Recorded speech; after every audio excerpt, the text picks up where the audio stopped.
Hindi bababa sa 15 bahay ang nasunog sa Nia Road sa Quezon City kanina pong madaling araw. Hinala ng ilang residente, sinadya ang sunog. Mga kapuso, ingat po tayo sa sunog lalo ngayong napakainit ng panahon.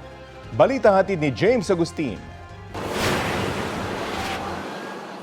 Ganito kalaking apoy ang bumulabog sa mga residente ng Nia Road sa Barangay Piñahan, Quezon City mag-alauna na madaling araw kanina.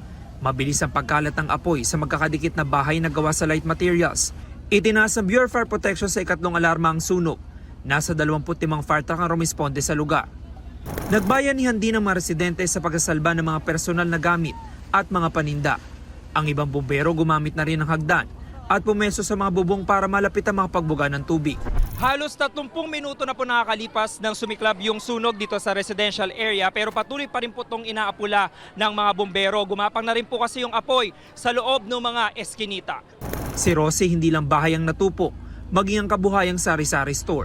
Bigla na lang may sumigaw na sunog. Paglabas ko ng tindahan, ang laki na ng apoy. Ang senior citizen na si Luz Viminda, iilang gamit lang ang naisalba.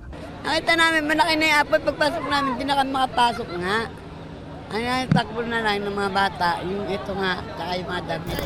Habang si Roldan sinubukan pang apulahin ng apoy sa kanilang bahay, pero hindi kinaya. Biglang sumiklab hindi na namin naagapan Kinuha ko na lang yung urn ng kapatid ko tapos lumabas na kami tsaka nilabas ko yung father ko, dalawa lang kami dyan. Napula ang sunog matapos sa mahigit 1 oras. Ayon sa BFP, tinatayang nasa 15 bahay ang natupo. Inaalam pa ang kabuang bilang ng mga pamilyang naapektuhan. Iniimbestigahan din ang sanhi ng apoy. Sa initial investigation po ng ating mga investigador, galing po sa isang partially damaged na bahay yung nasunog noong nakaraan. Pero walang nakatira, bakante. And wala ring supply ng kuryente. Tingin ng ilang residente sinadya umano ang sunog. Kamakailan binigyan daw sila ng hanggang May 30 ng local government para umalis dahil tatayuan ng vertical housing ang lugar. Talaga sinadya na kasi pinapalis na nga talaga kami dyan. Papavolunteer na nga sana kami itong may usapan na kami diyan sa City Hall.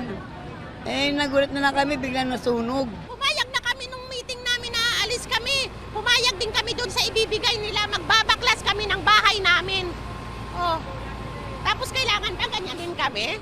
Hindi naman sang-ayon ng mga taga-barangay sa hinala ng mga residente.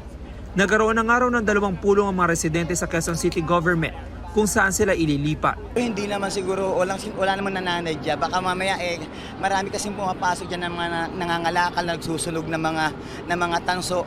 Kaya hindi pa namin alam kung ano talaga yung pangyayari. Ongoing investigation pa po tayo. Alamin po natin yung kung ano po yung katotohanan sa na sinasabi na ganyan, na sinadya. James Agustin, nagbabalita para sa GMA News.